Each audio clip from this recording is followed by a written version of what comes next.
Welcome to Bonn Park. I'm Sarah Geidlinger. And I'm Marshall Ward. And today we have Amy Cyr from Tiny Home Takeout. We're going to be talking about the very, very important work that these people do. Tiny Home Takeout offers a hot, hearty meal with a focus on pizza, whether you can pay or not pay, right in downtown Kitchener. They're really making a difference in people's lives. Let's hear from Amy. Welcome to Bonn Park. Welcome to Bonn Park. Welcome to Bonn Park. Welcome to Bonn Park. Welcome to Bonn Park.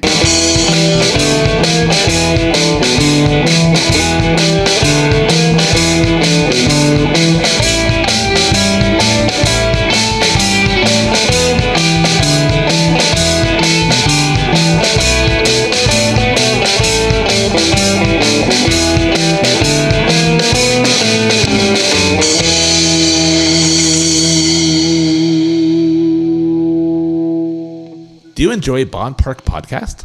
If so, we would really appreciate it if you Leave a review, like, rate, subscribe, but most importantly, share directly from the platforms with your family and friends. That's the best way to get the word out to everybody, and more people will get to see our show that way. So click those like buttons and share our show. Thank you. Thanks. On with the show. This is it. We are supported by the Wine Cellar. Serving Waterloo Region and beyond for a quarter century, the Wine Cellar, a craft winemaking shop, makes wine for every taste. Customers come from across Ontario for their Hungarian oak barrel-aged wines, from the California Cabernet Sauvignon to an Italian Amarone, and everything in between. Whether you're planning a quiet evening for two or a wedding, the Wine Cellar will provide a perfect pairing for any occasion. The Wine Cellar shop at 300 Gage Avenue in Kitchener, an essential service, has always been a clean and sterile environment, and now the staff are taking even greater precautions to ensure the safety of all. Check them out in person or at winecellarkw.com. Life is too short to drink bad wine. We are supported by Ennio's Pasta House. Ennio's has been providing Waterloo Region with the wonders of home-style Italian cooking since 1994. Ennio Renan, a local entrepreneur with a passion for cooking, grew up in northern Italy and arrived in Canada with a dream to open a restaurant. He had 2 pots, 2 pans, a strainer, and a stove. There are so many flavors to explore at Ennio's, from classic spaghetti and meatballs to Annabella sliced roasted chicken and sweet sun-dried tomatoes tossed in a creamy pesto Alfredo sauce with penne. Have we got your attention? If what you just heard sounds irresistible, check out Ennio's online at enniospasta.ca or order via Uber Eats and skip the dishes. Ennio's is located at 665 Fairway Road South in Kitchener and 384 King Street North in Waterloo. Buen appetito! We are supported by FS Roof Systems. Whether it's a roof inspection, a quick repair, full roof replacement, or a new build, FS Roof Systems can help top off your house in the ideal way. Have a flat roof on your commercial, industrial, or residential property? They've got the expertise you need. FS Roof Systems can even turn your blah roof into an amazing patio. They'll work with you to find a roofing system that fits your budget and prevents potentially costly fixes down the road. They'll tune up your roof regularly, the way a mechanic tunes up your car. Long-lasting satisfaction is the goal. FS Roof Systems gives back too, committing a portion of profits to charity. For every project completed, FS Roof Systems will donate $50 that will go towards McMaster University Medical Center or Ronald McDonald House. Customers who pledge up to $50 will have their donations matched by FS Roof Systems. Help your house and your community with FS Roof Systems. Check them out at fsroofsystems.com. We are supported by Good Boys Duct Cleaning. Are you moving? Renovating? Do you have a new baby on the way or perhaps guests? Are you sneezing more than usual? Call the Good Boys. Locally owned and operated, they do residential duct cleaning as well as commercial and industrial, and they do it well. And get this, they never solicit by phone. That's not Good Boys calling you during dinner. Their cleaning technology rids your ducts of dirt and dust, allowing you and your family to breathe easy. We hired Good Boys to clean the ducts of my family's home, and we all feel like the air is cleaner. Professional, friendly, affordable, and they answered all our questions. I would recommend them to anybody. Check them out at goodboyservices.ca or call 519-893-0046 today to get your fresh start.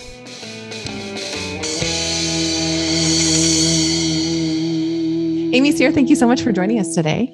Yeah, thanks for having me. So we are here to talk about Tiny Home Takeout. So Tiny Home Takeout started as an idea from Father Toby and a group of individuals that he was sitting with having dinner at one point. And I think it just kind of came to fruition that they wondered why they were able to enjoy such delicious food and hearty meals and all this good stuff while, looking outside their window, they can clearly see that there's individuals who are struggling and not able to access the same food and have a sit down meal like they were. And so they wanted to try and like bridge that gap. And so slowly, COVID happened, a whole bunch of different things happened. It opened up as an overflow in the basement of the church, and they had to do some renovations, and slowly kind of all these little pieces just seemed to nicely come together and create what ended up ultimately being Tiny Home Takeout. And I guess the goal was to ensure that anybody who wanted or needed access to a hearty meal, like ready to go, not, frozen or where you need to cook it yourself, like you could just pick it up like a takeout restaurant, just kind of came together. And we had hoped that it would catch on so that people in the downtown Kitchener area could, have access to that. And it grew from what our expectation of about 200 a night was to about 600 a night now. So clearly the need is slowly being met, but, we're only a very small cog in this giant piece, right? So yeah. So don't be fooled. The tiny home is just where the food goes out. Yeah. There is a big kitchen in the basement of the church where all of the preparation happens. But yeah, from about an hour and a half, 5 to 6:30, there's always a couple of stragglers. But about 5 to 6:30, we managed to squeeze somewhere between 550 and 600 meals out of there every night. And the focus is soups and pizzas. So pizza is our shtick. Pizza is the big, the big winner. We try and change it up. We try and change the kinds. We have a pizza of the month going right now, especially that a lot of our patrons are regulars. We want to make sure that it, stays fresh and that they have options and that they're able to change it up and, choose from the menu.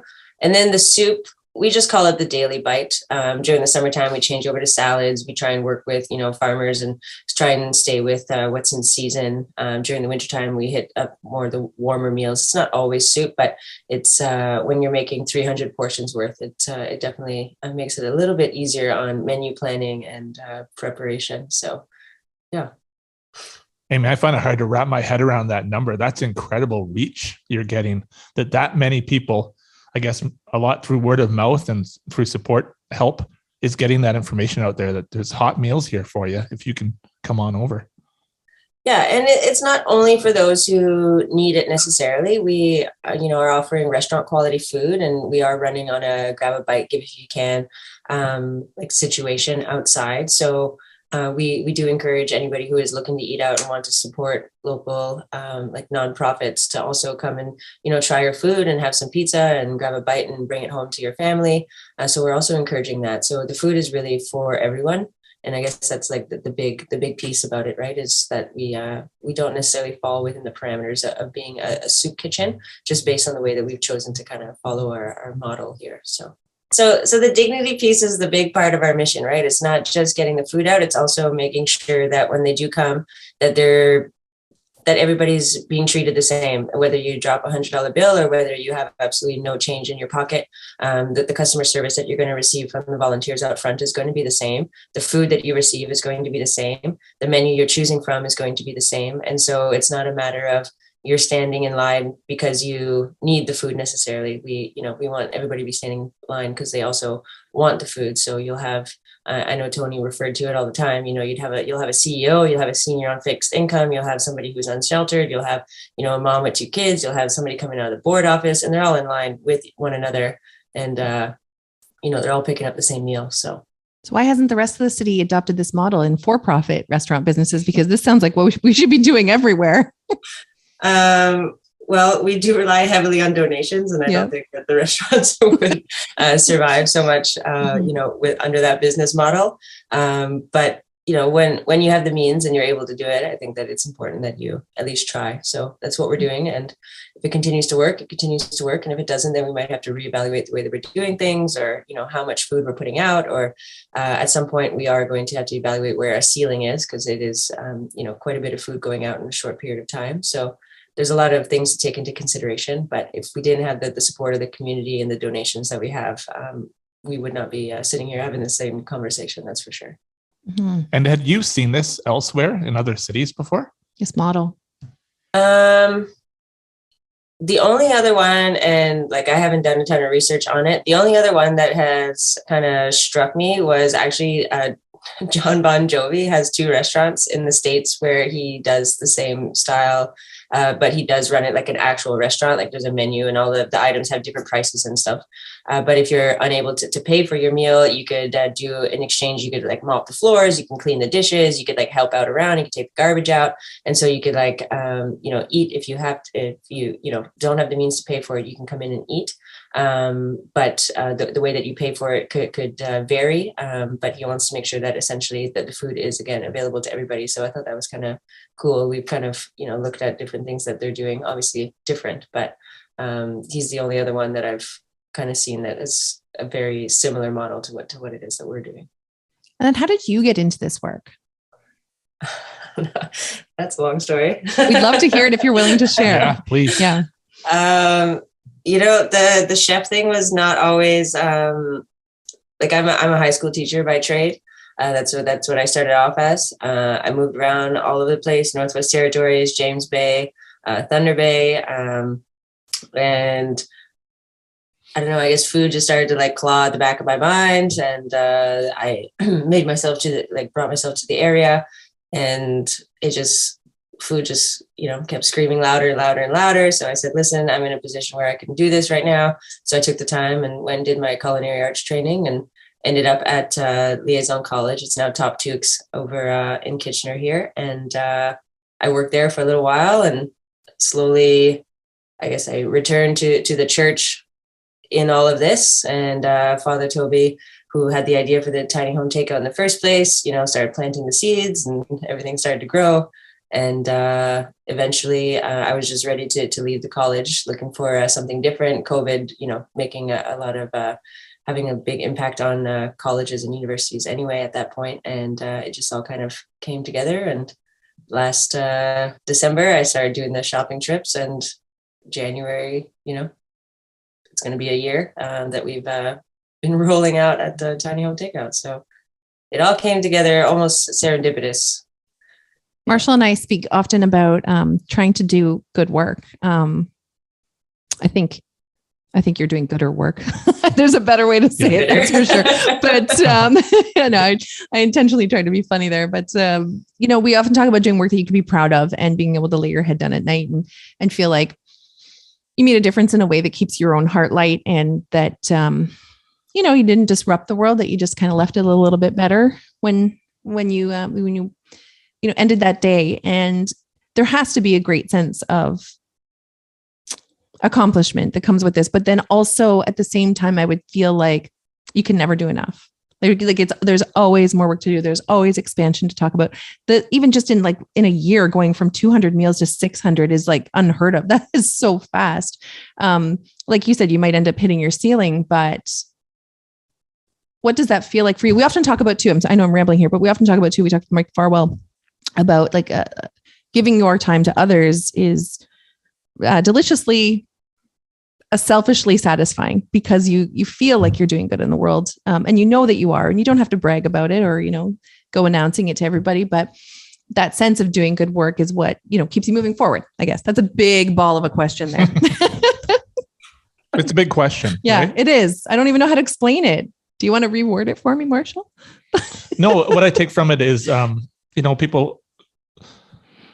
people question why people would volunteer, your time. And, but the thing I hear over and over again from people who do it in a really big way is it's like a mirror, like it's what you put out there kind of reflects back to you, which is, keeps you motivated, and it's encouraging, right?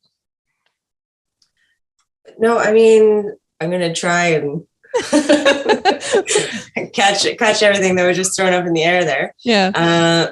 At the end of the day, I've done a variety of different jobs, and they've come with a variety of different sizes of paychecks. And, I've lived in a bunch of different places. But at the end of the day, the one thing that motivates me in the morning and makes me feel good about waking up and actually going to work is not feeling like I'm just punching the clock for the sake of punching the clock. And that whether it's a small difference, a big difference, even just a difference in one person's life, or even just, if it's one person a day, it makes me want to come to work. And so I've kind of made that decision over time, having been in all these different positions, that it is more important for me to feel good in the morning, to come in and do a job that I enjoy. And it's way more important than everything else that comes with it. And so I'm fully like happy being in the position that I'm in and doing what it is that I am doing.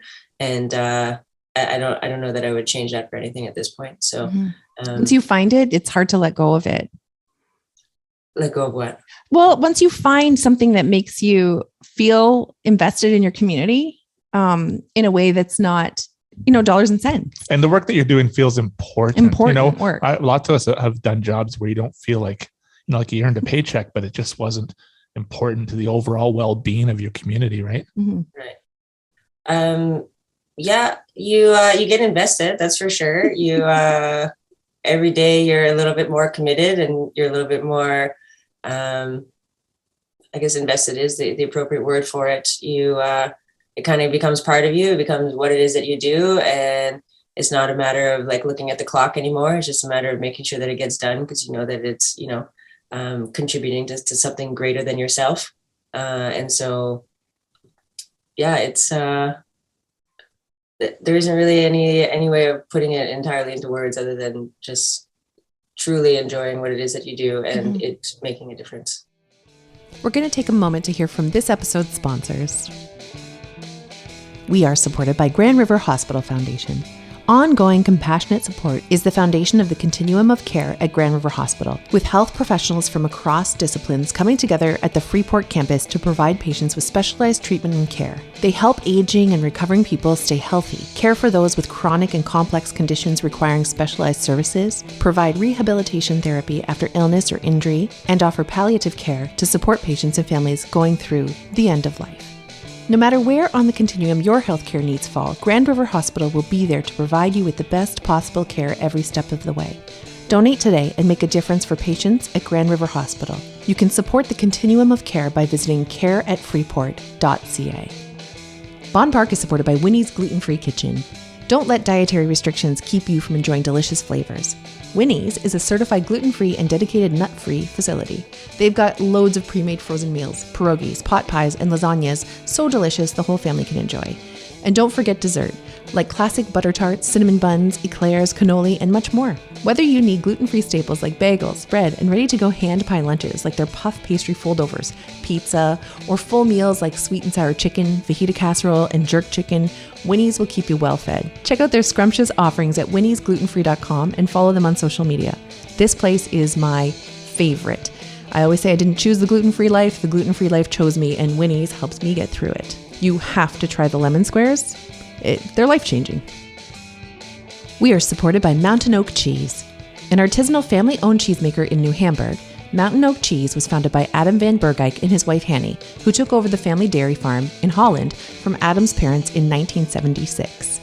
Quality is their primary concern, as they have stayed true to their roots using only the best ingredients and being involved in the entire cheesemaking process from beginning to end. Their award-winning 2-year-old farmstead Gouda is similar in texture to a Parmesan and bursts with flavor. Both the 2-year and the Wild Nettle took home first prize at the Royal Winter Fair this year, and their Applewood smoked Gouda, smoked in-house, is sublime. Made with traditional Dutch recipes, Mountain Oak cheeses are the culmination of 300 years of cheese-making tradition, and you can taste it. You may never want big brand name supermarket cheese ever again.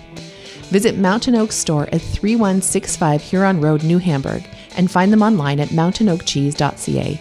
Your taste buds will appreciate it immensely. We are supported by Soy Sauce.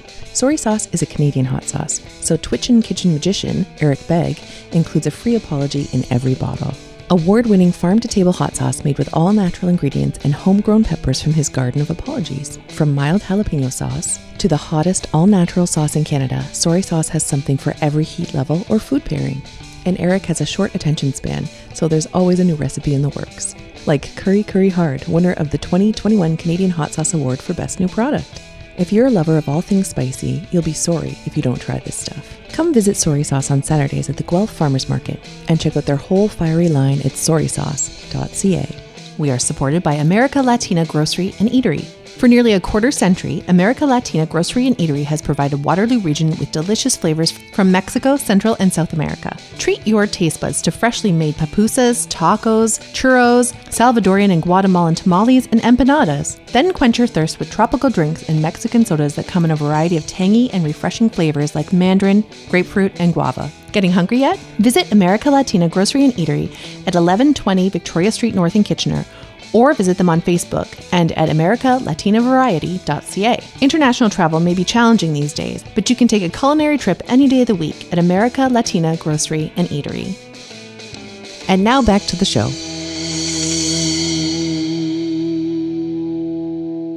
It sounds like your career was a bit like putting a big puzzle together. I think about how, so Sara and I have met many teachers and educators and talked to them at length. And but I've never met anybody who has taught in Northern Canada, like the Northwest Territories. I'd really like to hear a lot about that and how culturally different it is to head up to Northwest Territories and be a high school teacher. There must be a lot of things where you were there and thinking, oh, this is different, you know, but yet at the same time, you feel like you're making a difference in these students' lives, right? Well, I mean, it definitely was different. I did all of my studies in Thunder Bay, and so there is a large Indigenous population in Thunder Bay as well. So I think I'd be lying if I said that it was a major culture shock, just as I had kind of slowly, made my way in that direction to begin with.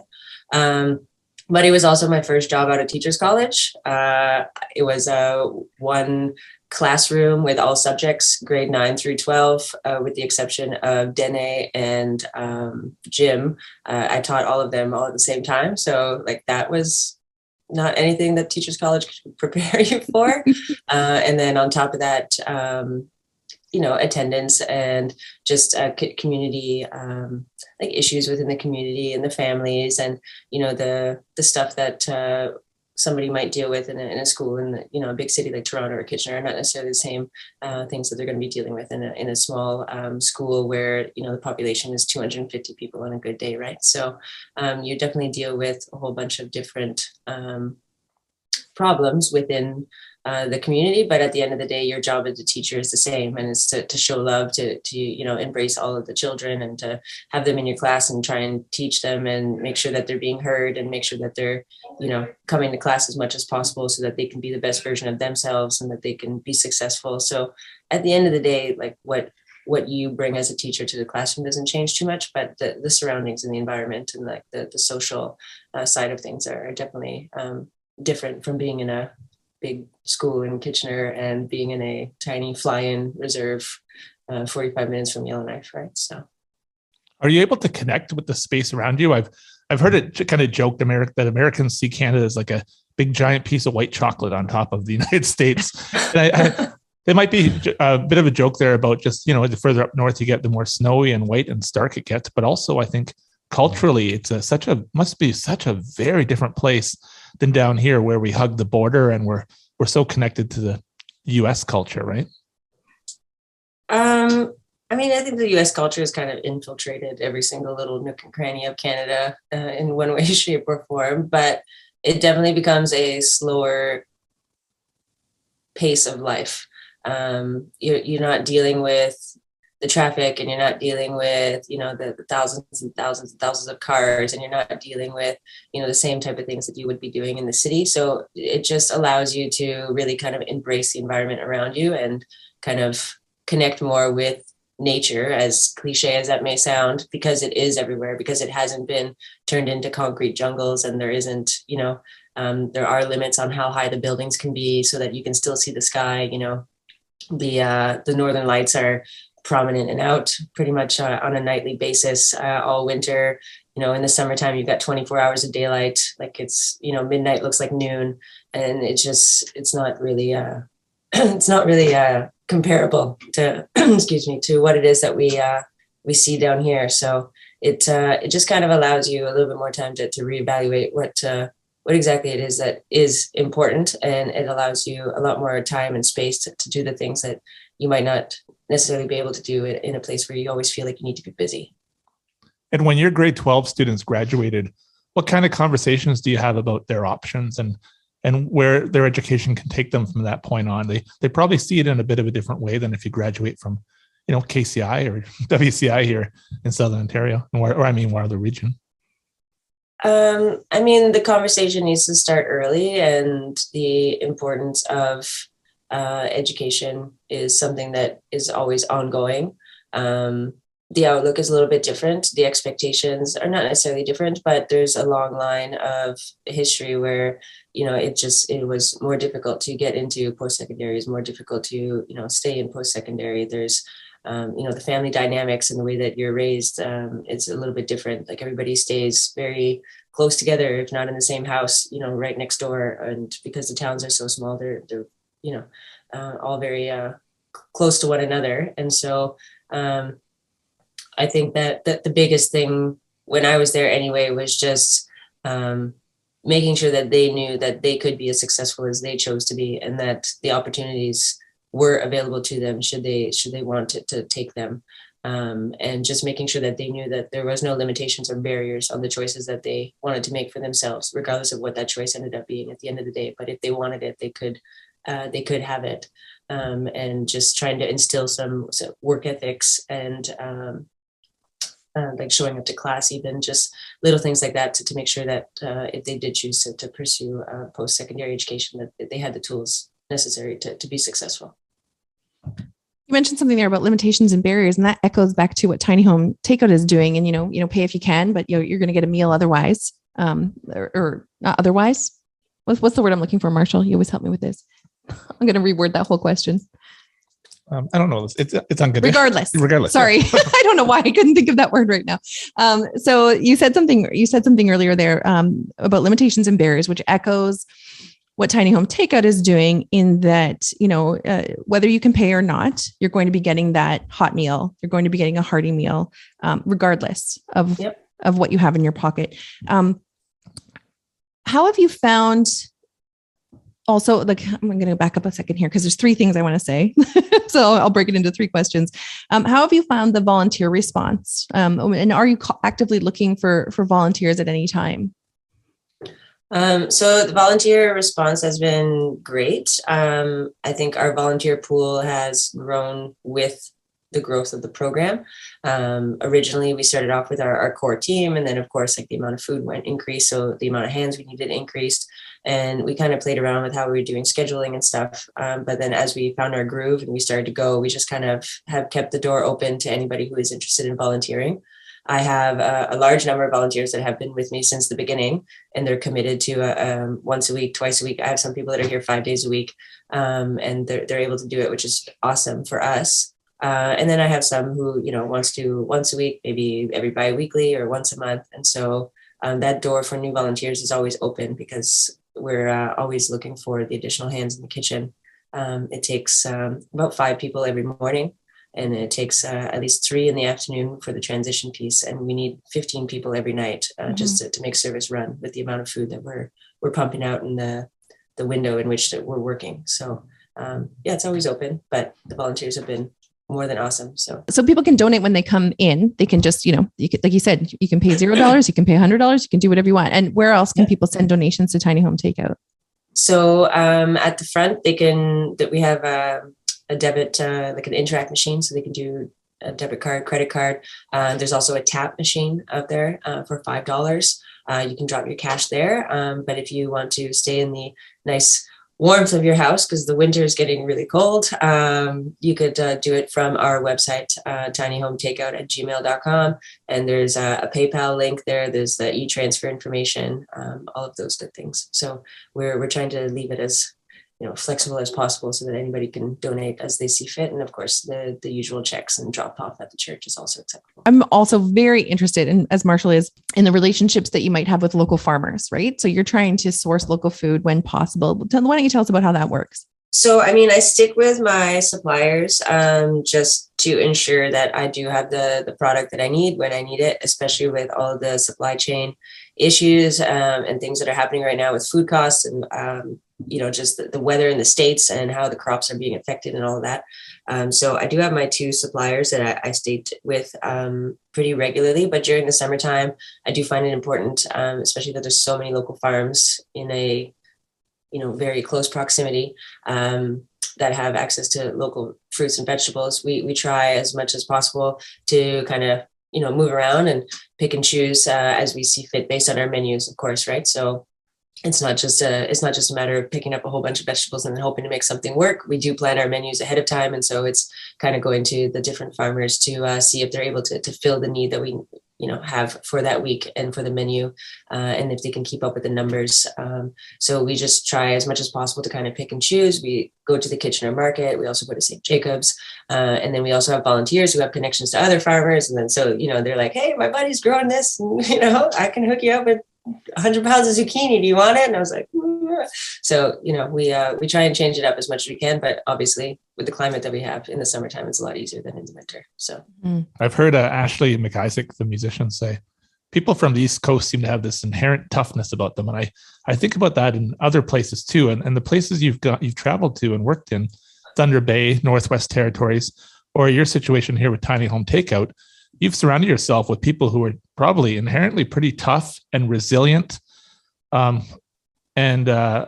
I imagine it's been a big part of shaping who you are as well, right? These people have impacted you.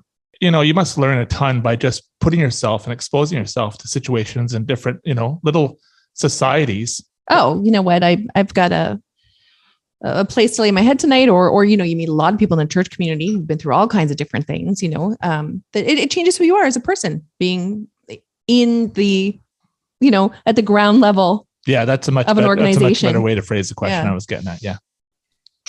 Well, I think it would be almost impossible for all of these different life experiences to not affect who I am to a certain extent. I think that at the end of the day, it's important to understand that although we always say it's a small world, it is a very big world, and we are a very small piece. And I think that it's important that, I remind myself of this, because it's very easy to wake up in the morning with a Superman complex. But it's a lot more difficult to understand that, although everything might be going well or, good with yourself, that the reality of it is that the majority of the people in your surroundings, and especially with the places that I have lived in, there is a great need for a variety of different things. And I guess that I've just always been in a position or of the belief that if I have the means or the ability to help in any way, shape, or form, that I should. And, I just continue to try and do that. So my jobs have slowly transitioned into where I feel like I'm most in a position where I can help the most at this particular point in time. And it's also allowed me to kind of bring all of my experiences, all the places I've lived, all the jobs and career paths that I've already, crammed in here into one place, and actually utilize all of those things while also, hopefully making a positive impact to those around me. And so, it's sometimes you got to sit and take a minute, because sometimes life just happens super fast and you don't really realize that it's happening until you sit back and kind of take it all in. But I've had the opportunity to kind of sit back and take it all in a few times. And I guess that's kind of where I'm at, but it's an ongoing journey, and it's a little bit of an adventure too. And quite frankly, I think I'd be bored out of my mind if I did anything else.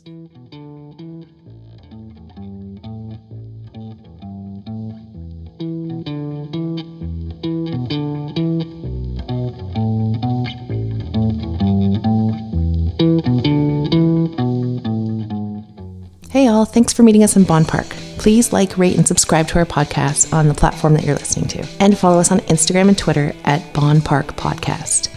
Original music by Alan Lung.